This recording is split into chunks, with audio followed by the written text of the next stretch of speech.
We know that without what we have done, there would be 5,000 kids that would have had no chance. Dr. Myrinas Koning's foundation, Reach Another, provides access to care for children born with neurologic diseases, spina bifida, and hydrocephalus. Let's rewind. In 2008, Dr. Koning's wife taught history with Semester at Sea. Dr. Koning had the opportunity to join her on the ship and travel the world.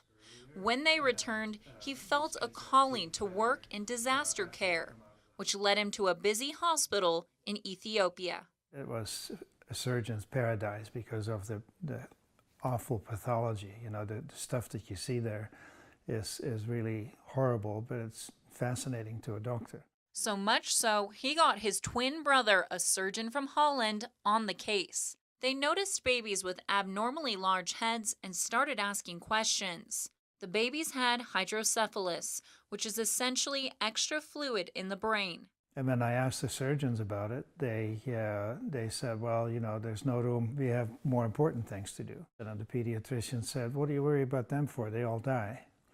I said, well, wait a minute. Where I come from, they don't. In the U.S., parents take their babies to the doctor to routinely be checked, which includes a head measurement. If the circumference goes above the percentile line, doctors know the child may need to see a neurosurgeon. In the case of hydrocephalus, surgeons put a drain in the brain to remove excess water. If this surgery is not performed, the baby's health deteriorates. The inside of the brain swells up, and of course, when the bones fuse, the brain gets crushed against the skull, and then ultimately the children die from either or they are severely mentally retarded. Now, in the case of spina bifida, there's a wound on the back with abnormal nervous tissue exposed to outside elements, including bacteria. Treated properly, 70% of these patients can learn to walk. Dr. Koning and his brother came up with the idea to raise money to pay neurosurgeons to work weekends when operating rooms were open. Now the foundation gives each surgeon $25,000 worth of supplies. In the last 10 years, they've trained 32 neurosurgeons and have recruited local healthcare workers in their mission. Doctors now perform up to 15 of these surgeries in a single day. Another challenge is educating parents in their native tongue. Reach Another created a handbook to help with that. They were fit to be tied. They thought their child was going to die. This was the last time they were going to see their baby. And we explained to them that no, that's not going to happen. You might be wondering why so many babies are born with these diseases in Ethiopia.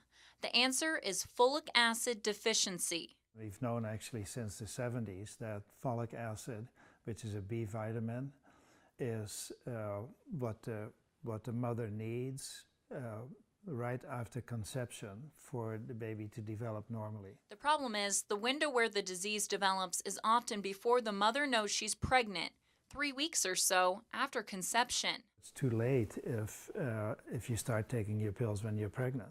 So he wants to reach women before they're pregnant through food fortification. You might not know it, but you eat folic acid in flour.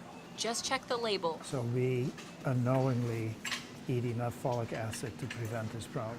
The U.S. government has been doing this since 1998. It brought the rate of spina bifida cases down by 80 to 90%. We have 5 cases per 10,000 pregnancies. But that's not the case in Ethiopia. It's 130 per 10,000.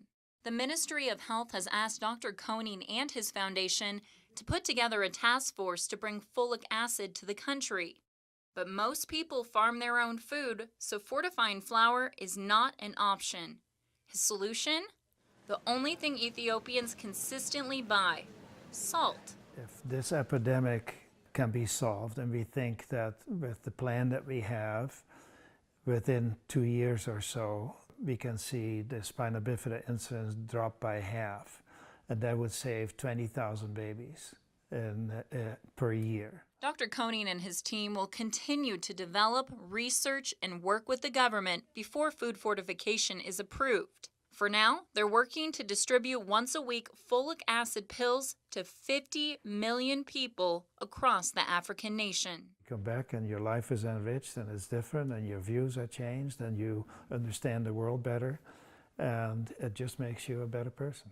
And they are really beautiful people, and I want to help them.